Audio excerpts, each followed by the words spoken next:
अस्सलाम वालेकुम नाज़रीन, अभी मैं मौजूद हूँ जिना स्टेडियम इस्लामाबाद स्पोर्ट्स कम्प्लेक्स के अंदर।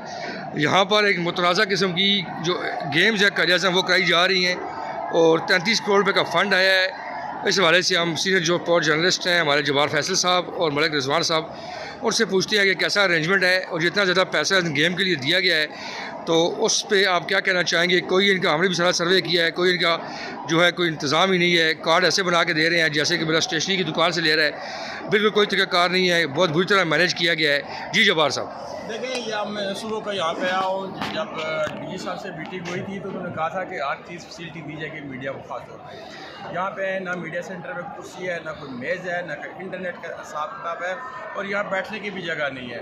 इस मौसम में इस वक्त ठंडक है और ये तकरीब कराने जा रहे हैं शाम के वक्त। तो शाम के वक्त यहाँ पर खिलाड़ी के लिए बैठना बहुत ही मुश्किल हो जाएगा और इन्हें म्यूज़िकल शो भी रख लिया है। ये इनडिसिप्लिन की ये इंतहा है। हर तरफ खिलाड़ी कोई पानी ढूंढ रहा है, कोई खाना ढूंढ रहा है, कोई जगह ढूंढ रहा है। किसी को कुछ मालूम नहीं कि उसे किसने इंटरटेन करना है या किसने उसकी मेज़बानी करनी है। ये मैंने पहली कायदम गेम भी अटेंड की थी, उसमें भी काफ़ी कुछ इनडिसिप्लिन चीज़ें थी, लेकिन इस मरतबा ये इंतहा को पहुँच चुकी है और गेमें अभी शुरू हुई हैं। कुछ मैचेस फुटबॉल के या वॉलीबॉल के हुए, लेकिन जब ये दरमियान में एंड में पहुँचेगी तो ये मज़ीद चीज़ें एक्सपोज करेगी और इनके नाकस इंतजाम की कली खुलेगी। आप हिसाब लगा लें, मीडिया सेंटर में न चाय पानी को छोड़ें, बेसिक चीज़ इंटरनेट नहीं है, बैठने के लिए कुर्सियाँ नहीं हैं।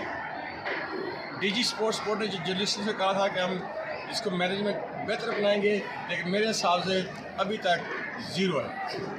जी मलिक साहब। देखा जाए तो जितना बड़ा इवेंट है उसके हवाले से इंतजाम इंतहाई गैर पसंद बख्श हैं।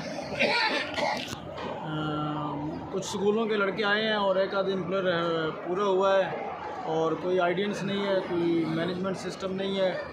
अभी तकरीब होती है, 4 बजे का टाइम दिया गया था, शाम के 5 बजने वाले हैं, अभी तक कोई आसार नज़र नहीं आ रहे इसके शुरू होने का। और स्कूलों के मासूम बच्चे कितनी देर घर वालों को बता के कितनी देर घर पहुँचेंगे। स्कूल की बसें खाली हैं तो अभी कोई म्यूज़िक नाइट भी रखी है, तो लगता नहीं कि ये